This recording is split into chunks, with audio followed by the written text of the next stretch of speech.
Ok, então, bom dia a todos, sejam bem-vindos ao nosso webinar. Eu sou o José Filipe, sou presidente do IBF São Paulo. É um prazer estar aqui com vocês. Queria agradecer mais uma vez nossos mantenedores, aos speakers que vão fazer parte do nosso evento de hoje, ao Júlio, que vai moderar, né? Algumas informações rapidamente em relação ao nosso webinar. Eu peço, por favor, que todos, exceto os speakers, que fiquem com os microfones desligados para facilitar e que as perguntas elas sejam enviadas pelo chat, vai estar disponível aqui nessa conexão, e nós vamos estar fazendo então aí a ordenação das perguntas para os speakers, né? Antes de a gente começar, eu queria só aproveitar com alguns próximos eventos do IBF São Paulo. No dia 24, nós vamos ter aqui um café da manhã da Comissão Técnica de Mercado Financeiro de Capitais. Vamos estar discutindo aí vantagens e desvantagens das opções de financiamento através do mercado de dívidas, um tema sempre interessante, especialmente quando o equity está um pouco parado, acesso à dívida é importante, essa discussão vai ser interessante. E no dia 28 nós vamos ter aí mais uma sessão de mentoring nessa versão com o Anderson Assunção, que é o presidente do Instituto Pactuar. Então, esses são os próximos eventos que nós vamos ter aqui. Portanto, bom, para dar sequência, aproveitar o nosso tempo aqui, eu passo a palavra para o Júlio Pinto. Júlio Pinto é o nosso vice-presidente de educação e é sócio da ENY. Júlio, por favor, sequência aqui. Boa sorte a todos no nosso webinar. Bom dia. Obrigado, Filipe. Bom dia a todos. Bom, é um prazer e uma honra estar aqui com vocês para discutir dois temas que são fundamentais aí no cenário atual no mercado de trabalho, né? Que é o reskilling e o upskilling, e como a inteligência artificial está inserida nesse processo. E um mundo em constante evolução, onde a tecnologia avança a passos largos, as demandas no mercado mudam rapidamente, a capacidade de aprender e se adaptar se tornou um fator fundamental em nossas carreiras, né?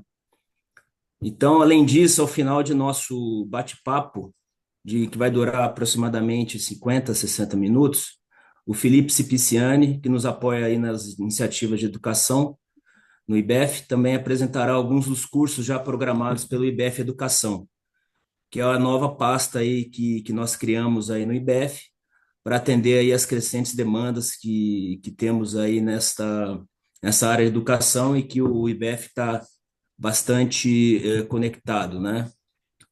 E hoje teremos o privilégio aí de contar com três visões que se complementam e dialogam diretamente com os desafios e oportunidades da liderança contemporânea.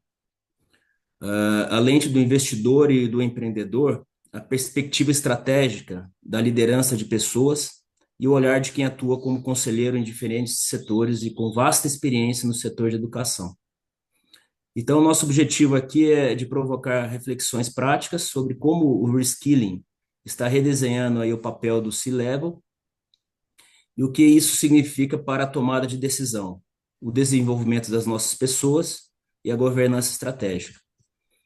E para enriquecer o nosso painel, contaremos também com três convidados que trazem perspectivas bastante complementares e uma profundidade relevante ao debate sobre liderança em código, o reskilling do C-Level na era do AI.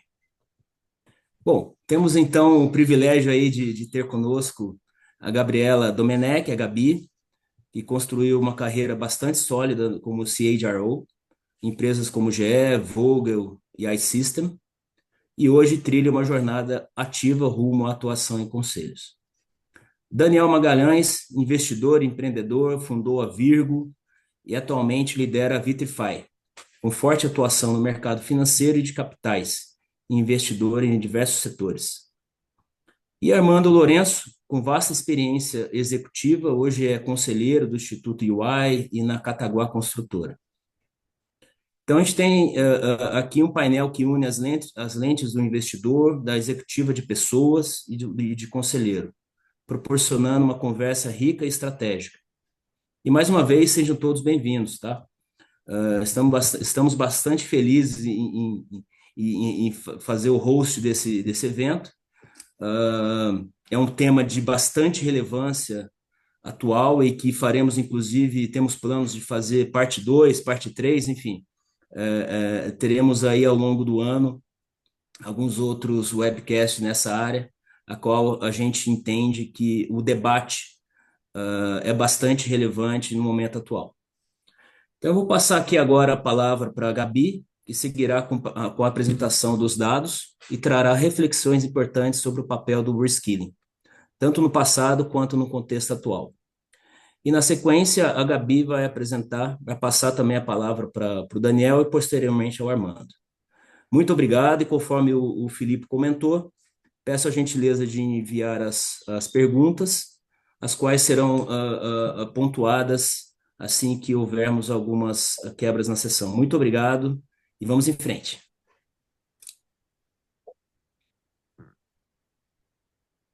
Gabi, por favor. Tá no mundo, Gabi. Pronto. Obrigada, Júlio, obrigada pelo convite. É um prazer imenso para a gente estar aqui hoje com esse tema tão, como o Júlio comentou, crítico e atual, né? Quando a gente definiu o título já trazia uma provocação dentro, composto, né? Que novos códigos são esses que a gente deve aprender e, mais do que isso, desaprender. Então, a primeira reflexão que a gente queria fazer do painel, pode passar para o próximo, quando foi a última vez que nós, executivos, pessoas em cadeiras de alta liderança, precisou desaprender para liderar melhor, né? Nossa experiência vasta, a gente já teve vários aprendizados ao longo das carreiras, mas como é que a gente repensa a forma como a gente vem fazendo dentro desse novo contexto? Os dados estão aí, né? O relatório mundial do Fórum Econômico Mundial traz projeções alarmantes, números importantes, como empregos que serão criados, impulsionados pelo IA e outros avanços, empregos que serão extintos, então sempre 170 milhões de empregos que serão criados, 92 milhões que serão extintos, 78 milhões de novos postos, e isso para a gente ainda não é nenhuma novidade, porque a gente vem falando sobre isso já há bastante tempo, né? Então, a reflexão é que essa transformação, como executivo, a gente vem tomando muito pelo aspecto das nossas bases, dos nossos times, preparando as equipes na linha da organização, mas como é que nós estamos fazendo isso? Então, pode passar para o próximo, Fê, que a gente vem discutindo muito sobre essas questões das novas competências, né? Entre as novas competências, que a gente fala do futuro, mas não são tão do futuro assim. Primeiro bloco, a alfabetização tecnológica, que é essa habilidade da gente poder entender de forma prática e crítica as ferramentas e os conceitos digitais, a própria IA, que a gente vem discutindo o que é, que tipo de ferramenta, como é que a gente pode usar, e o aspecto do Big Data, né? Então, como é que a gente extrai esses valores, como é que a gente usa as informações para a tomada de decisão. E a própria fluência digital. Estamos aqui dentro de um webinar, dentro de uma plataforma digital, uma tecnologia que foi sendo desenvolvida e influenciada, inclusive, pela pandemia, mas cá estamos e precisando também desenvolver e interagir de forma eficaz nisso. O segundo bloco, curiosidade, lifelong learning e inteligência emocional, ainda que não sejam novas competências, esse contexto, como ele mudou o nosso contexto, isso torna a gente mais essencial saber combinar essas novas demandas. Então, a curiosidade, há um tempo atrás, tinha uma característica diferente da curiosidade que hoje a gente tem que ter dentro desse contexto, né? Então, explorar esse desconhecido, fazer perguntas, investigar novas possibilidades, né? Continuar aprendendo, então, esse aprendizado contínuo que a gente vem fazendo, mas também de uma forma mais voluntária e estratégica, não esperar que o conhecimento venha através das organizações. E a inteligência emocional, que apesar dos pesares, fica cada vez mais claro a importância da gente reconhecer e compreender as nossas próprias emoções e, claro, a dos outros, né? Resiliência, flexibilidade, pensamento analítico são alicerces que a gente discute há muito tempo também, mas são importantes para lidar com esse cenário cada vez mais incerto e cheio de oportunidades, né? Então, como é que a gente se adapta, de fato, a essas adversidades, a influências tão muito mais rápidas hoje, atualmente do que antigamente? Como é que a gente se abre para novas ideias, sem apego excessivo aos modelos anteriores, né? A gente tem uma tendência, se sempre deu certo, vamos continuar. Em time que está ganhando não se mexe, mas a gente já percebeu que não é bem assim, a gente realmente precisa buscar trabalhar cada vez melhor e, é claro, olhar para problemas complexos e entender como é que a gente toma decisões baseados em dados, né? E a pergunta que a gente queria trazer aqui, e por conta dessa introdução, é se de fato a gente está preparado para incorporar, se a gente já incorporou e como é que a gente se prepara. Então, como é que nós, executivos e conselhos, estamos nos reinventando? Há um processo de reinvenção para lidar e liderar com essas novas lentes. E quem que nos prepara para isso? Então, muito importante ver no final dessa conversa o que o IBF já está trazendo, inclusive de soluções práticas para direcionar esses desafios. Para a gente, essa discussão, ela não é só sobre tecnologia, ela é sobre, pode passar, Fê, autoridade, liderança, adaptabilidade e legitimidade, né? Nesse contexto, a gente já não fala mais de cargos há bastante tempo. Você não é uma autoridade se você está numa posição específica ou exerce liderança só porque você está em um cargo específico, mas sim essa capacidade de influenciar as pessoas com coerência e visão. Hoje, mais do que nunca, a autoridade ela está nessa demonstração de adaptação no momento da transformação acelerada, né? Os times nos reconhecem ou reconhecem a alta liderança da organização, uma vez que percebem uma autoridade no tema, né? Um desenvolvimento no tema atual, adaptação ao novo, né? E legitimidade, principalmente nesse aspecto de saber, de ser reconhecido que estamos preparados para liderar nesse momento, né? Então, eu acho que aqui a nossa provocação, nada disso é novo, que a gente fala, são temas que a gente já vem falando, a gente está, de fato, num mundo fluido, digital e cada vez melhor, também não é novidade, então nada disso aqui traz um aspecto de novidade importante, mas a provocação são temas que também se ajustaram e como é que a gente faz isso acontecer no dia a dia, né? No nosso dia a dia, cada vez mais rápido. Aí, para a gente, o que a gente percebe? Que o reskilling, apesar de ser um termo novo, que traz esse aspecto de inovação, de desaprender para desaprender, também traz como é que a gente influencia a cultura das organizações, inclusive, principalmente dentro de conselhos e liderança, para tomar decisões estratégicas mediadas por dados. Como é que a gente cria a cultura de dados com ética? Porque é uma outra discussão dentro da IA. Então, esse painel é um convite para a gente poder revisitar um pouquinho dos nossos modelos de liderança, ouvir sobre dilemas, de diferentes caminhos que a gente pode tomar, porque no final do dia, para a gente, o reskilling é uma prática contínua, não é só uma ideia bonita no papel, ou não podemos nem mais falar no papel, né? No mundo digital, é uma prática contínua. Então, aqui, para a gente começar as nossas provocações, o que a gente combinou? Eu vou colocar uma pergunta e tanto o Daniel quanto o Armando vão se sentir à vontade de respondê-la, né? E aí a gente consegue, assim, fazer complementos dessas nossas discussões, tá bom? E fiquem à vontade para trazerem as perguntas no chat. Então, a primeira pergunta que a gente queria fazer é como a gente equilibra o domínio técnico com as habilidades humanas nesse cenário de disrupção acelerada, né? Eu não trouxe aqui nenhuma bola de cristal para falar quais são as competências técnicas dentro desse novo cenário, a gente está falando de um reskilling, mas como liderança, como é que a gente consegue combinar esses dois mundos que parecem ser diferentes, mas na prática a gente percebe que estão muito conectados. E aí, Armando e Daniel, fiquem à vontade para quem começa com essa pergunta. Daniel, pode começar, Daniel. Então tá bom. Obrigado, Armando. Obrigado, Gabi, Beth, todo mundo. Um prazer estar aqui com vocês. Eu acho que dando um pouco de contexto, né? Eu estou quase girando aí 20 anos de experiência no mercado e intencionalmente eu fui fazendo uma transição que a gente pode chamar de reskilling, mas não necessariamente. Então, eu estou indo para a minha terceira jornada empreendedora.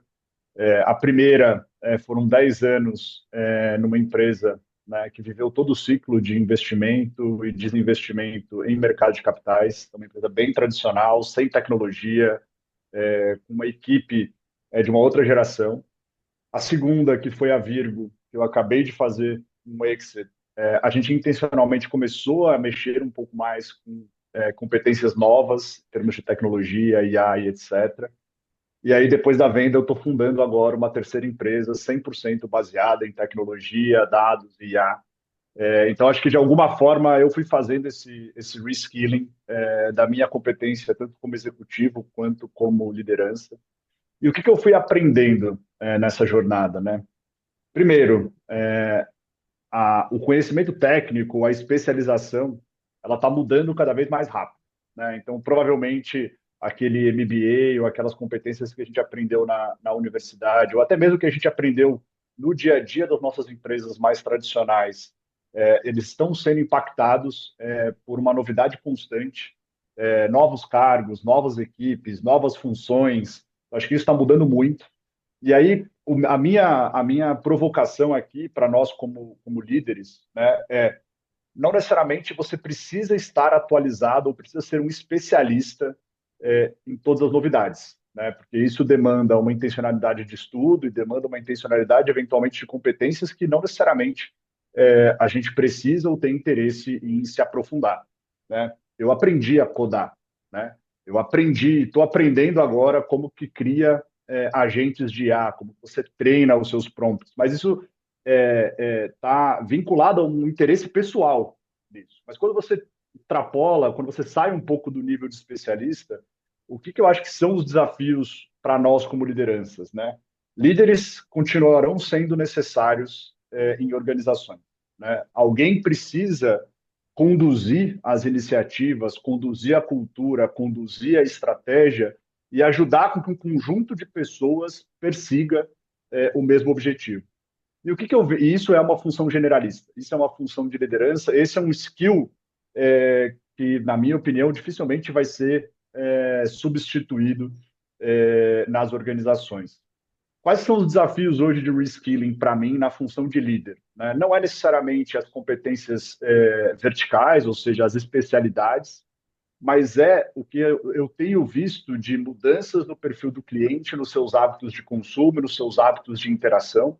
Então, a forma como os clientes contratam, vivenciam e utilizam produtos e serviços está evoluindo. Então, acho que é muito estar atento ao que está acontecendo em termos da evolução do comportamento do consumidor, seja ele B2C ou seja ele B2C. E do outro lado, como que a sua organização está evoluindo, porque a gente hoje, tecnicamente falando, tem 3 gerações trabalhando na mesma organização, né? E essas gerações, elas têm desejos diferentes, elas têm formatos de gestão de incentivos diferentes. Eu acho que para o líder atual, esses são os dois desafios: entender um pouco como está evoluindo a jornada dos clientes, né? E eles estão tendo acesso a novas formas de interação, novos meios de comunicação. E do outro lado, olhando para dentro, como é que a gente, como líder, atua em organizações que convivem com 3 gerações diferentes. Essa é a realidade, e que não existe uma solução mágica que funciona para todo mundo, né?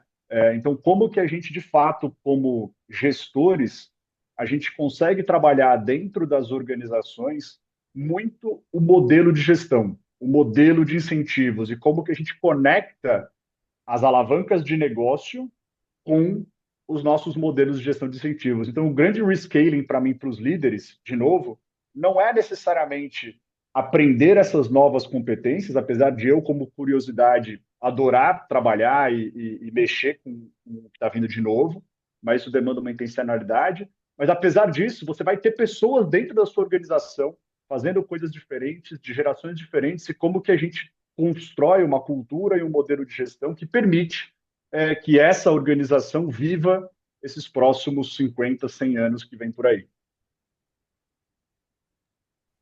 Excelente. Bom dia para todos. Vai fazer esse comentário sobre esse tema é muito importante. Novamente, não só agradeço, como parabenizo o IBEF por ter me convidado e estar proporcionando esse evento aqui para todo mundo. Quando a gente olha esse tema de liderança, acho que a gente tem que dar um pulo, um passo atrás e ver, na realidade, as grandes mudanças que a gente tem no mercado. Quer dizer, primeiro, a gente tem um mercado onde a velocidade de mudança está muito mais rápida, não é só a mudança uma constante, mas elas mudam muito mais rapidamente. A gestão está muito mais complexa, quer dizer, você gerenciar uma organização hoje, comparando a muitos anos atrás, e nem tantos anos atrás, é dificílimo. E também a gente tem uma cultura mais diversa. O próprio Daniel comentou agora, a gente tem 3, 4 gerações na organização, considerando aí o baby boomer, e não só de gerações, né? A gente tem uma série de a diversidade era muito mais ampla do que isso. Então, isso impõe para a gente um desafio enorme. Você veja, por exemplo, as pesquisas mais recentes mostram para a gente que o maior desafio da liderança, hoje, nos dias de hoje, é lidar com a diversidade, sobretudo em ambientes polarizados, com visões antagônicas. Então, as pessoas estão com muita dificuldade. Não é muito diferente do que a gente viveu há 20 anos atrás, quando também ingressava na empresa, a geração Y, e a gente tinha a mesma dificuldade quando a gente está olhando agora a geração Z. Mas o mercado mudou. E o mercado mudou, e quando a gente olha, se respondendo a questão da Gabi, né? Como é que a gente faz esse equilíbrio, como é que a gente faz por toda essa atualização de competências. Eu, na minha opinião, a competência técnica, ela tem que ter, você tem que estar muito atualizado, mas muito mesmo, em qualquer instante. Mas ela é o piso mínimo de trabalho.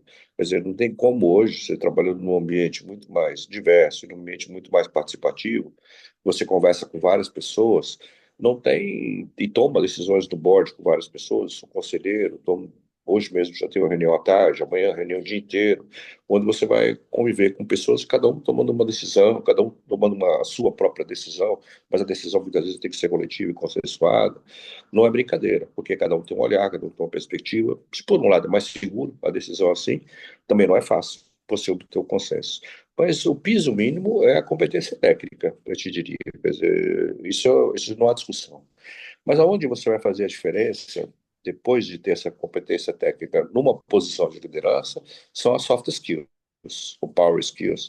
São, na realidade, essa é a diferença, as habilidades interpessoais, como é que a gente lida com pessoas.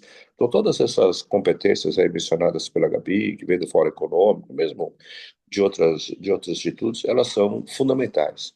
Uma delas, me chama muita atenção quando a gente fala em adaptabilidade. Adaptabilidade dentro daquele cenário que eu comentei de decisões, de mudanças muito rápidas, de você ter um ambiente muito mais complexo de gestão e cultura da diversidade, para mim é o que faz mais sentido. Não que as outras não sejam importantes, todas são importantes, mencionadas pela Gabi, mas o que eu te diria é que para você estar pronto para qualquer mudança, já que o mundo muda muito e rapidamente, é adaptabilidade. A gente tem que estar pronto constantemente para esse tipo de mudança, não há outra alternativa. E a gente pensa que tem aí uma certa adaptabilidade, mas não é tão fácil. O ser humano tem resistências absurdas, pequenas resistências. Isso é quando você olha, muitas vezes, na ótica do conselho, você está olhando a formulação de uma estratégia, por exemplo, não quer dizer que ela vai ser executada da melhor forma possível. E ela não é executada exatamente nesse ponto. Muitas questões culturais, questões de resistência, elas aparecem, elas afloram. Por isso que é fundamental a gente ter adaptabilidade. E a gente tem essas dificuldades de resistência a todo momento. Eu, por exemplo, eu vejo isso tanto com pessoas mais novas, pessoas mais sêniores, isso aparece constantemente. Você nota, tem uma pesquisa na USP muito interessante que mostra para a gente a diferença da capacidade de inovação entre pessoas mais júniores e pessoas mais sêniores. E ela é de 5% só. Porque, na realidade, a capacidade de criatividade, ela não está ligada à idade, e sim à curiosidade que você tem de ver as coisas. E é importante que a gente olhe o mundo diferente. Por isso que a adaptabilidade, no meu ponto de vista, ela é indiscutível, para que a gente esteja sempre pronto para qualquer mudança. Se vocês verem, lembrarem da pandemia quando foi.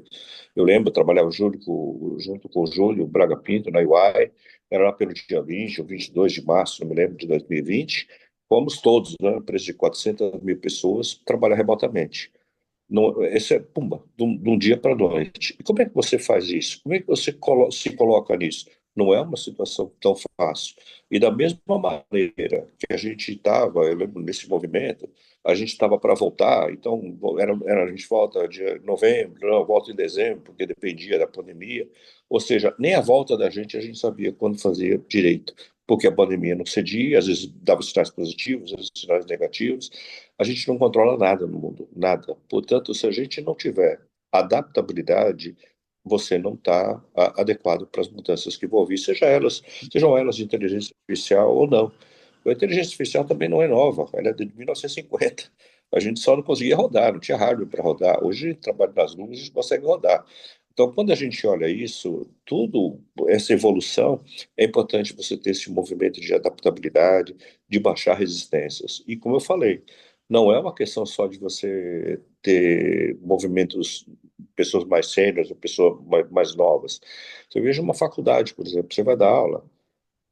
Os alunos, que geralmente estão na faculdade, os alunos têm 18 a 24 anos, são pessoas relativamente jovens. E sempre todo mundo senta no mesmo lugar, todo mundo senta na frente, o que senta atrás, o que senta na frente, senta na frente, o que senta do lado esquerdo.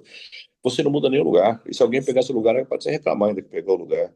Eu, por exemplo, eu ia para a UI, imagino a carreira inteira lá na UI, tantos anos, eu ia sempre pela mesma avenida, e não mudava nada.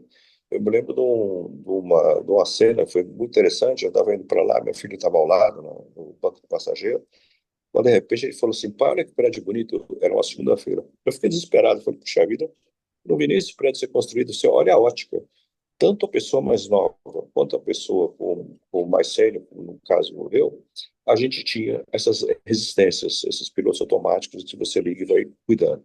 Então, eu acho que nos soft skills, as pesquisas mostram para a gente que quando você avalia por que os gestores e gestoras no Brasil são desligados, você observa que 83% são desligados pelo comportamento e só 17% por questões técnicas. Quer dizer, você contrata pelo conhecimento e desliga pelo comportamento. Então, todas, o espírito que a gente está vendo agora, autoridade, liderança, legitimidade, adaptabilidade, tudo está conectado. As soft skills que a gente precisa desenvolver. E não é fácil você desenvolver essas soft skills. O ser humano, assim, a gente, pelo menos até o século passado, sempre se acreditou que essa questão de comportamento você vinha pronto, ou seja, são as teorias da psicologia.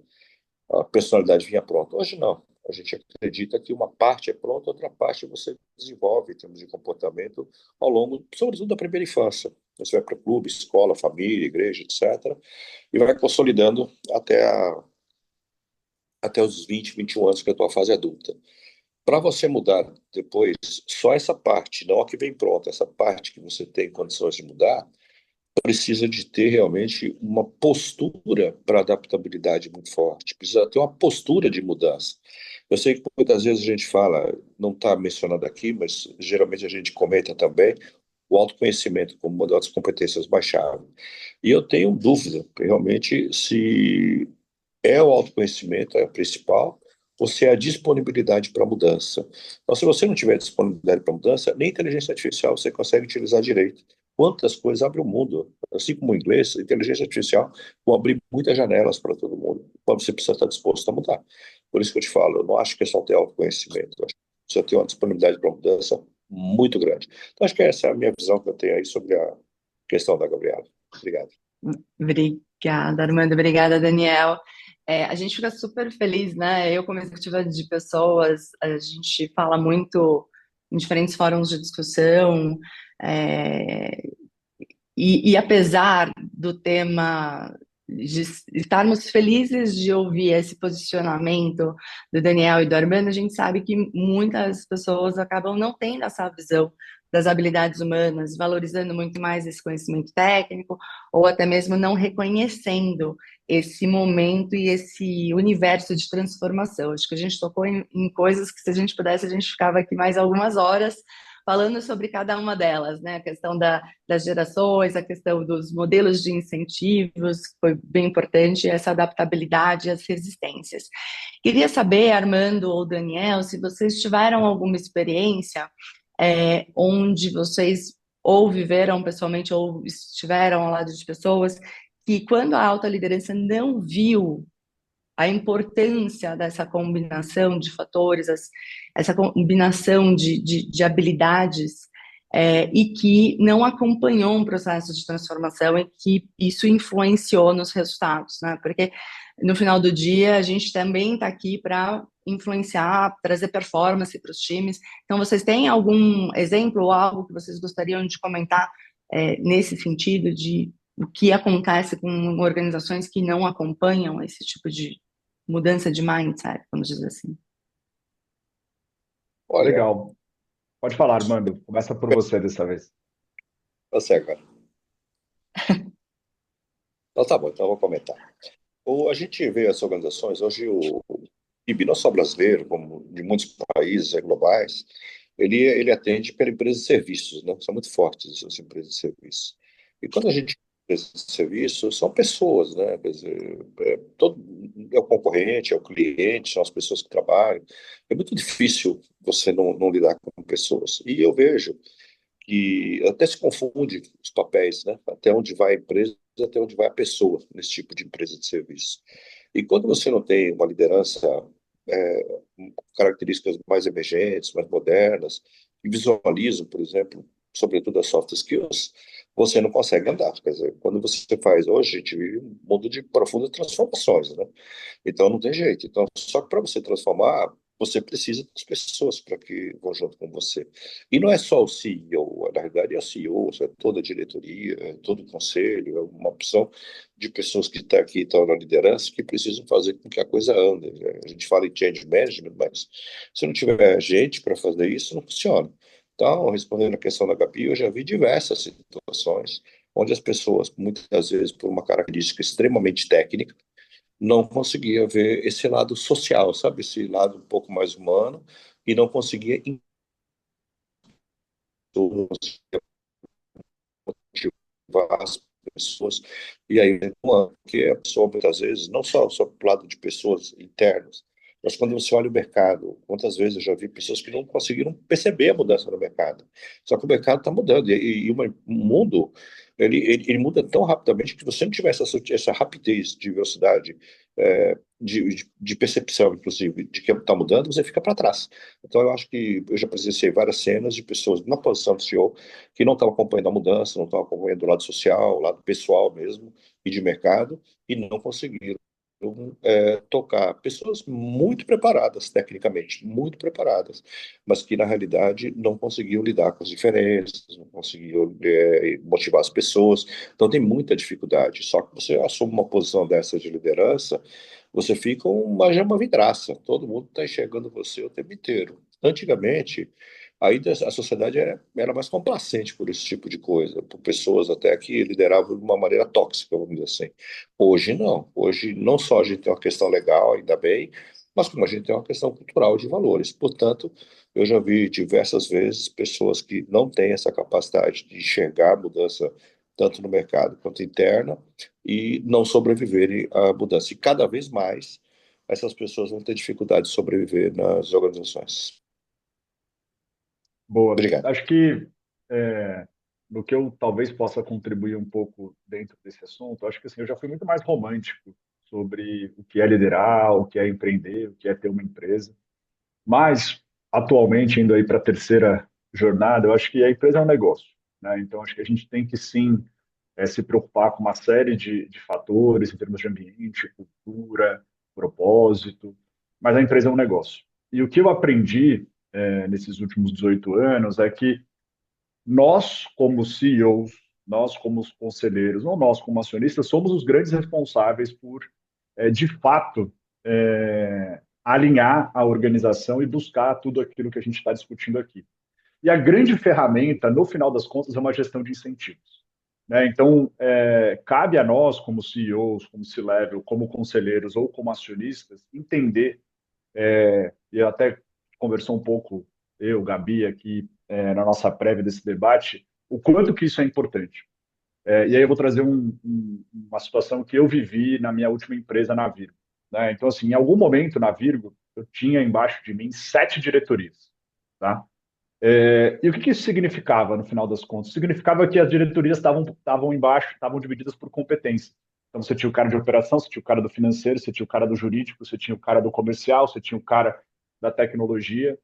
E quando você tem esse tipo de organização, muito provavelmente, a depender de como você está fazendo a sua gestão de incentivos, você está valorizando as competências técnicas e você está valorizando objetivos verticais e não horizontais. Então, as pessoas eram muito boas, elas eram muito competentes, elas estavam focando em poucas coisas, né? Elas estavam focando nas suas competências principais. E, obviamente, que, cara, várias coisas evoluíam, mas elas não a gente não evoluía como empresa em direção à inovação, porque cada um estava cuidando de um silo, de uma parte do todo. A gente tinha um grande problema de comunicação, porque como a gente não tinha uma gestão de incentivos corretas, você vai ficando com microculturas em cada um desses feudos, entre aspas. E qual foi a grande ruptura que a gente conduziu, né? Intencionalmente, junto com o conselho, a gente de fato fez duas coisas que foram transformacionais, tá? A primeira, a gente colocou embaixo do time de pessoas tanto marketing quanto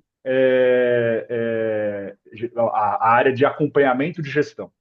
Então, a gente conectou o time de pessoas que cuidava ali daquele nosso contingente. Eu tinha 130 pessoas na companhia naquele momento, para entender as alavancas de negócio e entender como, inclusive, via marketing, a gente poderia ter o endomarketing da porta para dentro, quanto o marketing como gerador de receita, valor e posicionamento. Então, a gente aproximou muito do time de gestão de pessoas às iniciativas da companhia. A segunda coisa que a gente fez como conselho foi, de fato, pensar numa gestão de incentivos cross da companhia, ou seja, onde as áreas fossem muito mais dependentes para atingir os objetivos. E se você não coloca como objetivo da companhia métricas ou iniciativas que visem a inovação, que visem o desenvolvimento dos colaboradores, que visem esse tipo de iniciativa, dificilmente a sua companhia vai andar para lá, porque você fica na mão, né, você fica dependendo daqueles executivos que você contratou genuinamente, voluntariamente, buscarem uma coisa que não impacta o P&L deles. Então, acho que o ponto aqui para mim muito nós como líderes, a gente precisa introduzir no modelo de gestão essas variáveis. Se você não coloca no modelo de gestão essas variáveis, o que você como líder está dizendo para a companhia ou está dizendo para o mercado é que você está tentando vai ter uma inovação por acaso e não intencional. Então, acho que e aí nesse sentido, o que a gente fez? A gente diminuiu de 7 para 3 diretorias. Então ficou muito mais dependente as áreas e as iniciativas. E a gente percebeu que, cara, a especialidade ela é importante no nível do gerente, no nível talvez do diretor. Mas no C-Level a gente precisa de visões mais cross, mais generalistas e com uma intencionalidade muito grande de olhar para o lado do cliente, olhar para a inovação e serem medidos por isso. E isso mudou o jogo da companhia.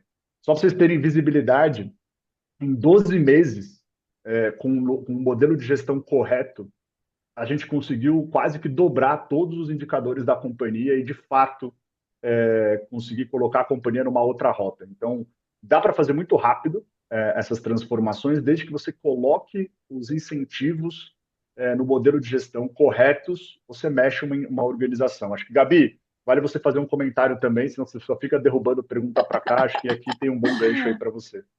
Não, perfeito, obrigada. Não, eu fico derrubando as perguntas e fico aqui só concordando com a cabeça, né? Porque realmente é muito importante a gente perceber esse olhar. Teve um momento de uma discussão que eu tive recente que eu me dei conta que assim, a cultura e o que a gente espera é representado pelos nossos processos. E vai até um pouco na contramão quando a gente fala de cultura, e acho que você tocou muito isso, né? Se a gente deseja e almeja qualquer que seja a visão de negócio que a gente tem na organização, a gente precisa entender quais são os incentivos perversos que eventualmente a gente está tendo dentro da organização.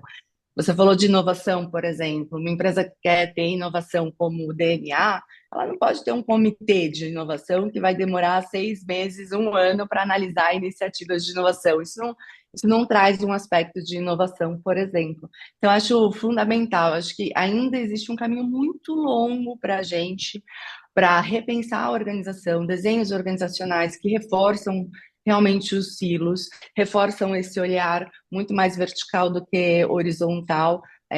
Os próprios bônus, né, gestão de incentivo que você comentou, mesmo os cross, eu acho que a gente ainda tem que olhar de uma forma diferente, porque a gente percebe também, somos pessoas, não adianta nada ter um modelo de bonificação com metas compartilhadas, e as pessoas não entenderem o papel delas em cada meta, né, em cada resultado, e gerar muito mais uma percepção superficial do que efetiva, né? Então, fazer esse processo de intencionalidade que você comentou, que acho que foi uma palavra super relevante, é olhar para todo esse composto, né? Olhando também para a performance, como que a gente quer olhar. Eu também acho que é importante a gente reconhecer que clientes, pessoas, fornecedores, somos todos pessoas, né? E existe sim um processo de mudança acontecendo, mas que a gente precisa pautar em coisas mais objetivas. Eu concordo que o modelo precisa refletir isso. Obrigada, Dani, por voltar para mim, mas acho que agora eu passo para o Júlio, que também vai nos desafiar com perguntas, certo, Júlio? Aqui eu tinha já recebido algumas perguntas, mas eu tenho aqui uma pergunta do Haysam Andari, que na verdade é algo que a gente busca ano a ano, que são os melhores talentos, né? Eu estou em auditoria há 33 anos, né? E todos os anos a gente vai nas universidades, né, buscar novos trainees, novos talentos. E como disse o Armando, né? A técnica é básica. E como identificar os melhores talentos que têm aí a adaptabilidade, legitimidade, tem a liderança, tem a flexibilidade de relações interpessoais. Então, acho que a pergunta dele é bastante pertinente. Como as universidades estão se adaptando a isso, né? Estão preparadas, né? Ou tem ainda temas basicamente técnicos, né? Como os cursos de mestrado também, MBAs, têm se adaptado. Eu acho que eu gostaria de escutar um pouquinho do Armando e da Gabi, a visão de vocês sobre isso, e depois, na sequência, eu farei uma outra pergunta para o Dani. Por favor, Quer Gabi. comer? Oi? Por favor, Gabi. Começo. Bom, eu acho que assim como é difícil da gente generalizar pessoas, cargos, é difícil generalizar, eu vou tentar aqui trazer uma visão do depende, que às vezes fica muito etérea, vamos dizer assim. Eu acho que é reconhecido no mercado uma necessidade de mudança. Tá? A gente percebe em alguns lugares sendo mais pioneiros nesse sentido e fazendo uma abordagem diferente quando se monta uma definição de programas, mas eu acho que também tem um caminho de evolução, né? O que a gente percebe, e aí vai muito da intenção também das diversas universidades, dos diversos lugares, de como querem ser reconhecidas, qual é a marca que querem ser reconhecidas. E aí eu acho que a gente também tem que saber reconhecer isso. Se eu tenho universidades que querem ser reconhecidas como excelência técnica, ou seja, trazer fundamentos técnicos de primeira linha, muito teórico, né, muito acadêmico, eu acho difícil mudar. Mas eu acho que aí a gente precisa reconhecer que, nesse caso, é uma intenção da universidade e do lugar continuar dessa forma. Mas já se percebe um movimento do mercado de inserir, sim, discussões sobre pessoas e habilidades humanas dentro do currículo. A diferença e aí eu acho que eu concordo com o Dani, às vezes a gente tem que sair do romance, e eu sendo da área de pessoas até pode ficar um pouco contraditório, e ir para a parte prática. Não adianta a gente falar que a gente vai colocar num curso desenvolvimento de adaptabilidade. Tem muito do autoconhecimento, como o Armando falou, da resistência, mas como que a gente veste isso? Trazendo profissionais do mercado, referência, que podem trazer inspiração. As pessoas são drivadas por inspiração também.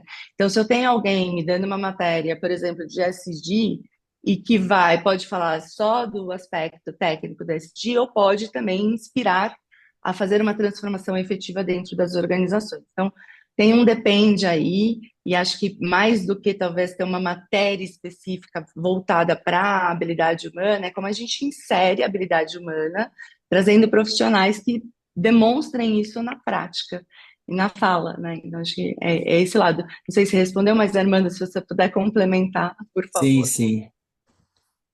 Eu percebo assim, trazendo um pouco antes do ensino superior, eu vejo as escolas de ensino básico, infantil, fundamental, que estão chegando no Brasil, que chegaram nos últimos 8 anos, sobretudo internacionais, elas têm um diferencial em soft skills muito forte, mas é uma ilha, né?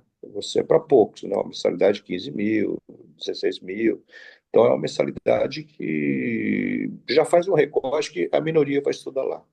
Então, quando a gente olha esse quadro, mas é um início, né? Sem dúvida nenhuma, é um início. Por outro lado, quando você tem um Ministério da Educação extremamente conservador, no sentido de metodologias, escolas e faculdades extremamente conservadoras, em termos de metodologia e de currículo, isso dificulta muito o processo. Mas a gente está vendo. Quer dizer, nas profissões regulamentadas, eu vejo menos essa possibilidade de você colocar disciplinas de soft skills. Nas outras profissões, eu tenho visto que as escolas têm colocado, mas aí a gente esbarra, escolas que eu falo aqui no caso, as faculdades, né? Mas aí a gente esbarra exatamente na maneira pela qual a gente faz isso, na metodologia de ensino. Porque a metodologia de ensino para soft skills, ela depende de três pilares, né? Um é a educação de qualidade, mais um é o aconselhamento de pessoas mais sêniores, e outro é uma gestão de experiências que te desafiam. Quer dizer, veja, hoje, quando você trabalha numa organização, se você quer ter uma carreira internacional, não adianta você trabalhar numa empresa nacional, não tem sentido. Porque, na realidade, você precisa ser exposto a trabalhar com pessoas em outros países. Quer dizer, características como, por exemplo, de interculturalidade, essa relação que você vive de valores com pessoas com culturas distintas, você só aprende vivendo no ambiente intercultural, não tem jeito. Então, você não é só a empresa que te escolhe, você também escolhe a empresa. Portanto, se você quer ter uma carreira assim, você tem que escolher uma empresa que tenha um ambiente que você tenha programas de mobilidade internacional, que você possa viajar para os escritórios, os países, os filiais, etc. Então, isso que eu te falo, a questão do desenvolvimento de soft skills, ela não depende só da educação, não depende só de um aconselhamento mais forte, mas depende da possibilidade que você tem de viver essas experiências, dependendo que seja a experiência que você quer. Estou te falando uma delas, que é a possibilidade de você ter uma carreira internacional. Não adianta, a gente não consegue, porque se você... por exemplo, eu trabalhei na EY, muito tempo fui responsável por vários países. Quando a gente está num ambiente desse e você vai se conectar a uma pessoa, a questão não está em se você fala inglês ou se você fala espanhol. Isso é o mínimo que a gente espera de uma pessoa. Mas é importante saber se você consegue entender a lógica de decisão de uma outra pessoa que vem de uma outra cultura, mesmo estando na mesma empresa. Você entende? E isso você só aprende vivendo, não tem outra alternativa.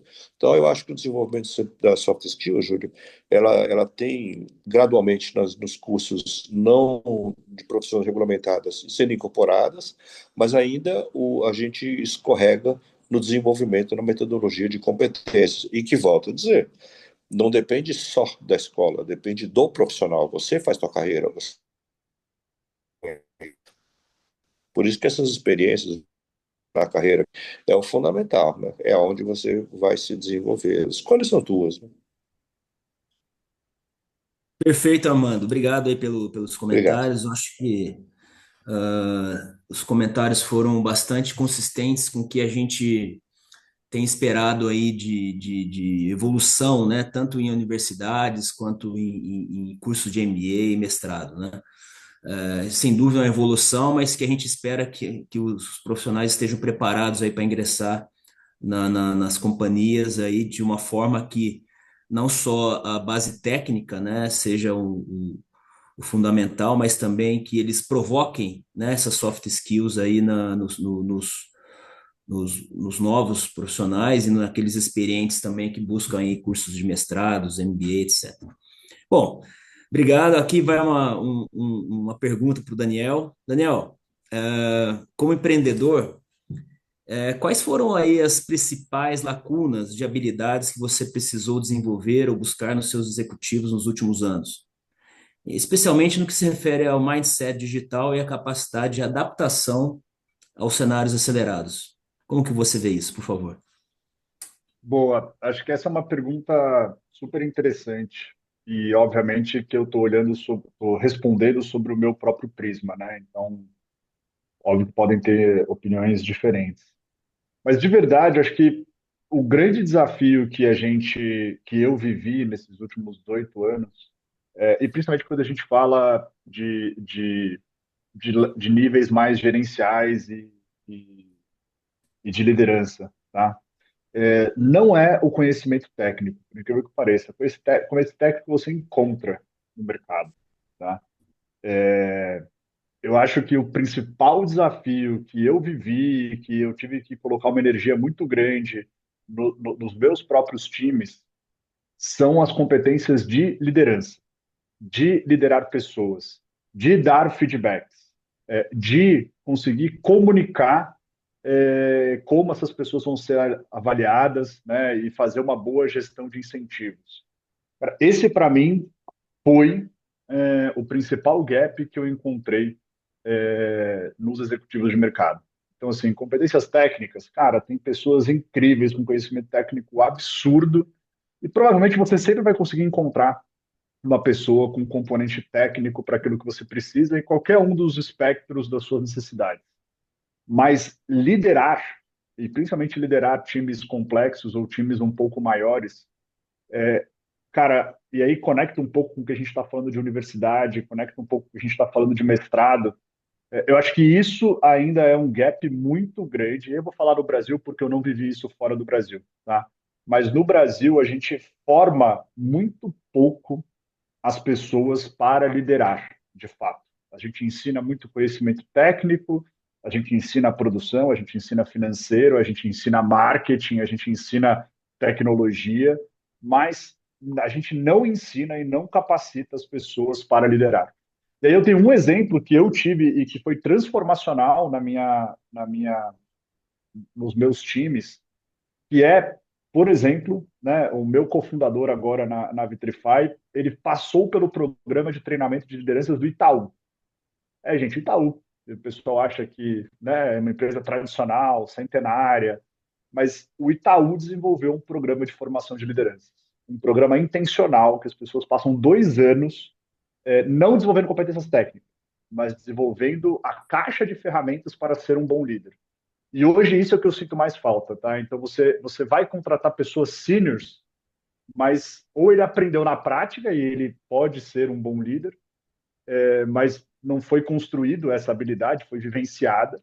E por outro lado, dá para você construir essas ferramentas, dá para você ensinar essas ferramentas e preparar as pessoas para cadeiras de liderança, porque no final, se a gente considerar que nesse mundo novo, que os trabalhos repetitivos, né, os trabalhos mais técnicos vão ser substituídos por competências tecnológicas, o que vai nos sobrar, né, são as capacidades reflexivas, porque eu acho que isso, né, as grandes ideias, isso sim, dificilmente, pelo menos no cenário, no foreseeable future, né, no cenário de curto prazo, isso vai ser substituído, e o outro é liderar. Uma máquina não vai liderar pessoas, tá? Então, isso, para mim, respondendo, Júlio, foi o maior gap que eu encontrei nesses últimos 8 anos. Como formar, né, ou como encontrar pessoas para cadeiras de liderança que tenham uma caixa de ferramentas. Porque a caixa de ferramentas é importante. Eu imagino que exista ali, cara, 10, 15 ferramentas mesmo. São coisas que você intencionalmente você aprende o conceito e aprende a aplicar, que vão te ajudar a liderar equipes cada vez mais complexas. Então, esse, para mim, cara, se eu pudesse fundar uma universidade hoje, fora a parte técnica, que seria o básico, cara, é skillings de liderança de fato. Gabi, você está Tá rindo, você ótimo. pode complementar, porque você deve ter Não, bastante eu só estou aqui nesse balançando sentido. a cabeça, não tem nem o que, não tem nem o que complementar. Assim, só um aspecto, né? Olha a importância de uma organização dentro desses desafios, porque a gente precisa reconhecer que isso não está vindo realmente de fora, né? E acreditar no desenvolvimento das pessoas nesse sentido é importante. E como que a gente faz isso? Então, de novo, gente, dá para falar sobre horas sobre esse tema, então eu vou ficar, né? Porque a gente está chegando no horário, então. Mas você já disse tudo. Obrigada. Mas eu vou fazer uma última perguntinha rápida para você, tá, Gabi? Por Bom, favor. eu fiz até uma ponte com o que o Daniel comentou, o Armando, né? Eu lembrando aqui dos meus 33 anos de empresa, de auditoria. Quando eu ingressei na companhia, nem computador existia ainda. E o fax era uma inovação, né? Então, como a gente se transforma rapidamente para se adaptar ao que é necessário para você, né, executar o dia a dia. Mas a pergunta que eu queria fazer para você na sua visão, Gabi, os programas internos de reskilling têm conseguido acompanhar essa mudança exponencial de cenário? E quanto aos investimentos internos, têm sido suficientes em sua avaliação? Qual é a sua visão com relação a isso, por favor? Olha, que pergunta, hein, Júlio? Super importante. Eu acho que assim, vou começar pela segunda, porque aí acho que aqui tem uma chamada para o grupo que está participando desse webinar, né? Começa com um conselho e começa com um C-level, gente. A gente não pode colocar na responsabilidade só da média liderança, das pessoas que estão ali no dia a dia, ou do próprio RH, ou da área de pessoas, ser responsável por isso. Então, o investimento para desenvolvimento, a gente ainda percebe que é uma linha de custo, que muitas empresas veem como uma linha de custo e não realmente de investimento. E aí eu acho que a gente não precisa ter linhas absurdas, de valores absurdos, porque essa curiosidade, a criatividade também traz esse aspecto que eu acho que nem tudo precisa ser desenvolvido por fora, ou trazer, investir muito dinheiro. Acho que ainda temos um caminho para evoluir, porque o tema de pessoas dentro dos conselhos ainda precisa crescer, né? Ainda precisa ganhar um pouquinho mais de discussão, lógico, vinculando com a performance, vinculando com a estratégia do negócio. O que eu acho é que, no final do dia, se a intencionalidade e se o desenho desses programas são feitos olhando para esse objetivo, sim. Vai ser sempre um depende, porque nem todas as soluções cabem a todo mundo, como o Dani comentou lá atrás, né? E transformação, como a gente também falou, não é uma inovação, nossa, a partir de agora eu só vou ter atendentes robôs, usar IA. Eu acho que a gente precisa tomar um cuidado, porque transformação às vezes são pequenos passos em direção a algo diferente, não necessariamente uma transformação revolucionária. Eu acho que quando existe essa intencionalidade dentro dos programas internos, eu vejo que tem funcionado. E aí a gente começa do básico, né? Ter academias de liderança é fundamental dentro das organizações. Eu acho que esse é a base técnica que a gente deveria ter em todas as empresas, uma academia de liderança, porque você realmente consegue, nesse processo, transformar os valores, as intenções, o que a empresa quer. Agora, sobre a aceleração, eu acho que ainda tem muita resistência, tem muita falta de conhecimento do que é realmente IA. Como o Armando falou, IA já surgiu faz muito tempo. Aí a gente tem modelos preditivos ou modelos, outros modelos, você tem formas diferentes. Então, eu acho que a gente ainda precisa desmistificar do que se trata, trazer essa informação, trazer esse conhecimento para entender como que se aplica no nosso negócio, né? Então, eu acho que assim, tem uma provocação de garantir que o conselho, que o C-Level possa colocar isso também como prioridade, senão a gente vai ficar patinando. Não sei se os outros têm algum outro comentário.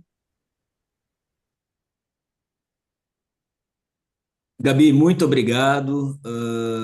E achei o comentário ali da Gisele bastante pertinente em relação à academia de liderança, né?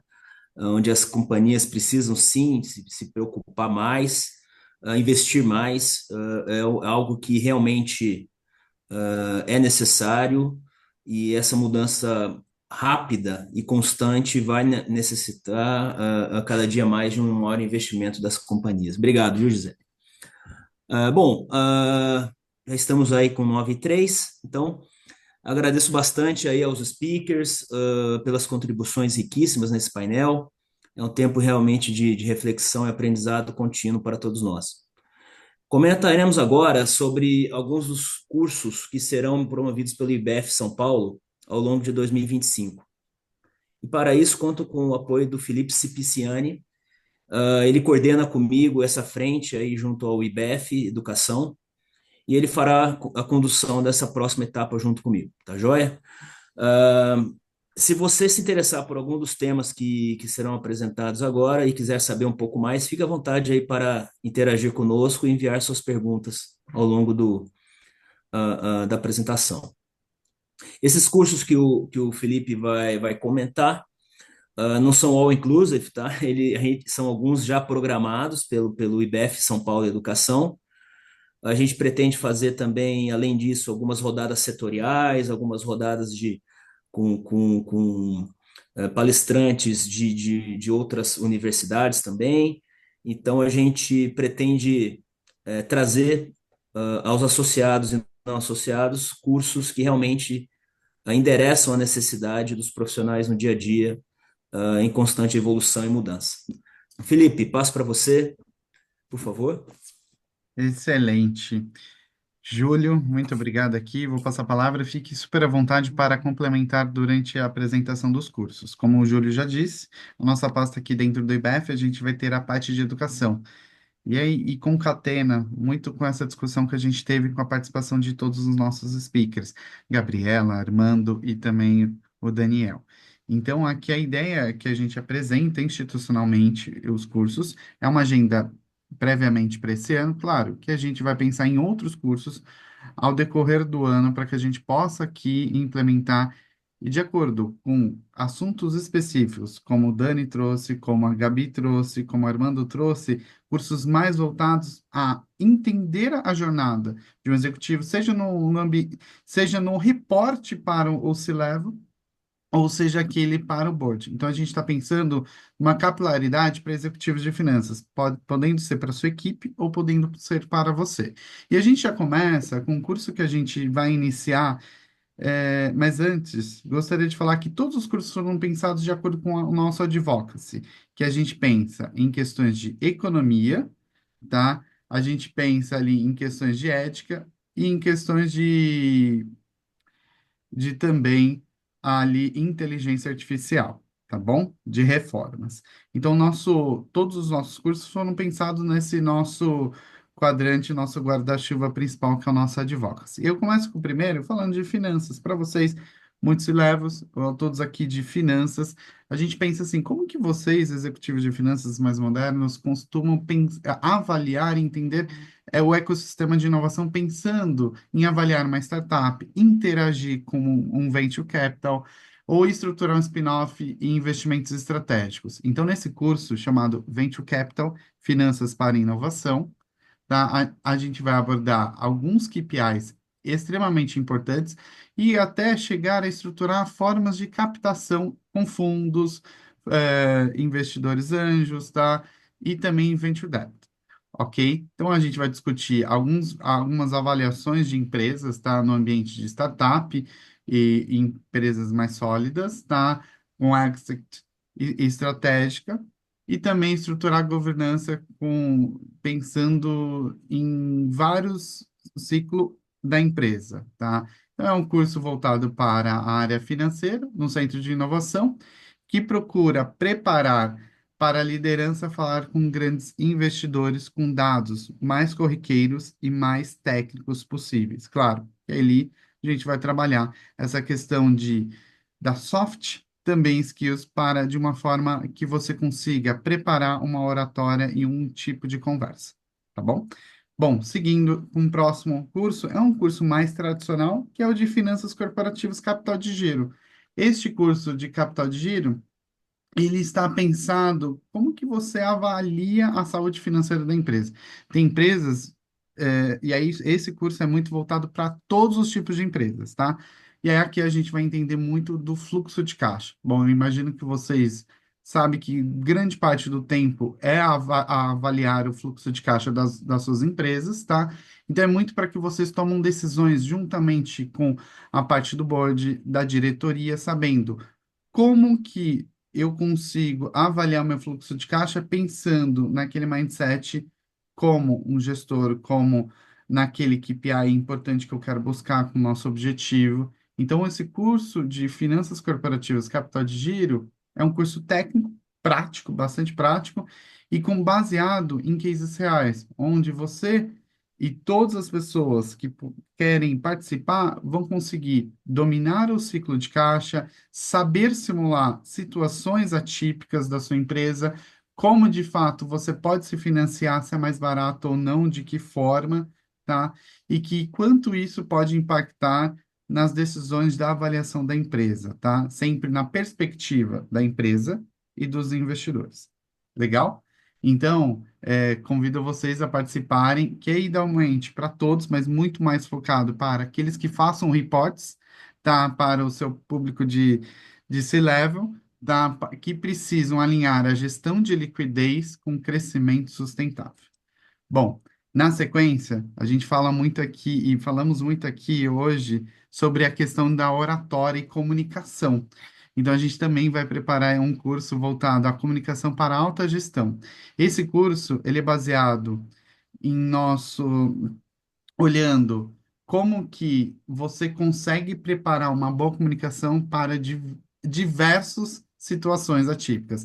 É uma baixa performance, é uma destruição de ROI ou de return aos seus investidores, em quanto tempo você vai conseguir reatingir essa situação. Então, eu preciso pensar num storytelling para que eu consiga colocar de maneira clara e objetiva na minha decisão e que eu consiga deixar quem está lendo e participando da minha apresentação entender exatamente como que eu estou pensando. E aí eu posso falar aqui para várias pessoas, tá? Posso trazer C-Level, posso trazer um controle que vai apresentar para a diretoria, posso trazer um diretor que vai apresentar para um board, ou eu posso trazer investidores que vai receber essa informação e como que ele possa interagir com o seu board ou com a sua diretoria. Bom, então é uma fala técnica, mas ela é uma técnica abstrata, tá? Então ela vai exigir muito dessa questão prática. E aí aqui, Dani e Gabi, eu estou trazendo um trecho de vocês que vocês falam. A gente precisa pensar em escolas onde eu trago soft skills. E aí, pensando nisso, buscamos realizar esse curso para desenvolver storytelling focado para esse tipo de negócio, pensando em executivos de finanças, tá?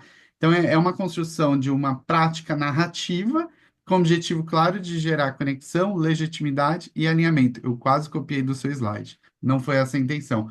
Um diferencial competitivo real para que possa representar a empresa em diversos momentos e fóruns que eu posso trazer para o nosso ambiente. Bom, seguindo aqui para o próximo curso, eu vou falar sobre carreira. Há muitos de vocês estão hoje trabalhando como executivos ou como conselheiro.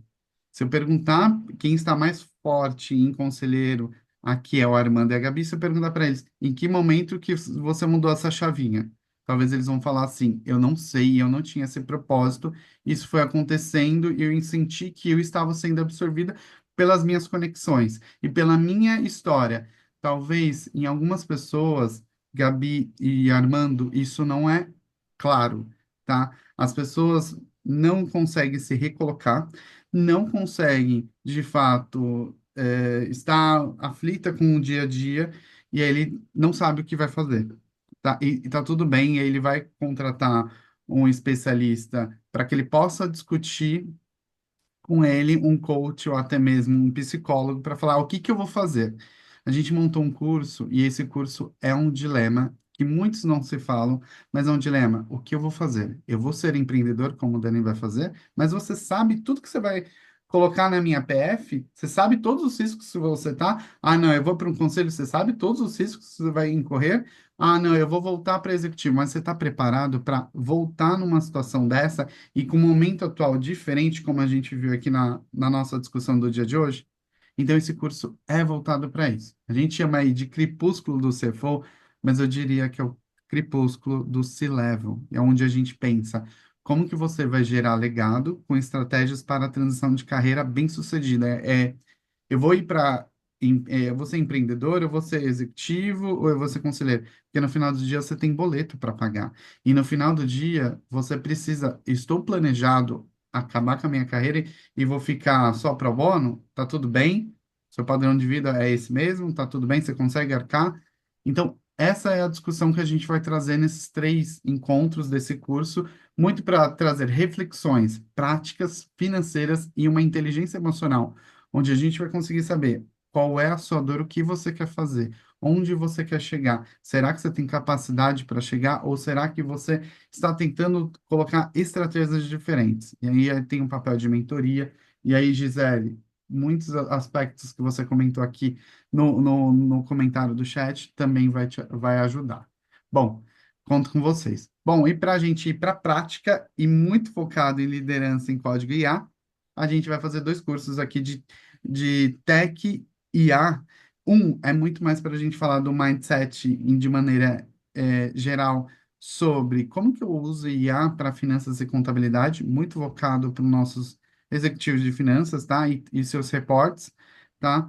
E também como que eu olho essa parte para a prática, tá? Onde eu vou pensar em soluções usando as diversas ferramentas de IA. Eu não vou citar quais são as ferramentas de IA, porque toda semana a gente chega uma nova, sabe?